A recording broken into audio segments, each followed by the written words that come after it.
ممكن تشتري مني المذكره ديت عاوز تبيعها ليه؟ عشان بس اجيب اكل بس. على دماغي، ما انا جايب اكل بالزياده، تعالى كل معايا. ما عشان بس ما يضايقكش بس حد ياكل معاك ولا لا، ما انا كده كده هاكل لوحدي، تعالى كل معايا. عادي يعني؟ لا، على دماغي هناكل من فين؟ فوق.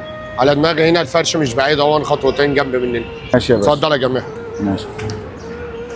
هو انت حضرتك شغالين ولا ايه؟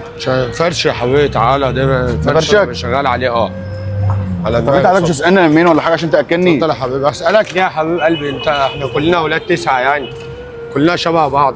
طب انت حضرتك ليه كلام مع الراجل بتاع فول الطعميه دوت؟ ليا كلام معاه. طب ينفع اتفضل يا حبيبي الاكل. ينفع تخليه يشتري مني المذكرات ديت؟ ليه عاوز تبيع المذكره ليه؟ هو الفكره بس كلها ان انا مش من هنا بس وبدرس ووالدي ووالدتي ما بعتوش الفلوس بس. ايوه. فكنت محتاج فلوس بس مزنوق في قرشين. فلو يشترون بس يعملوا قراطيس طعميه ولا حاجه يعني. وبعدين شنبك كده يبقى مخطط وعايز ده انت المفروض تشتغل وتساعد نفسك يعني. ما هم عايزين اتعلم وانا مش عارف اشتغل وسط حبيبي على دماغي.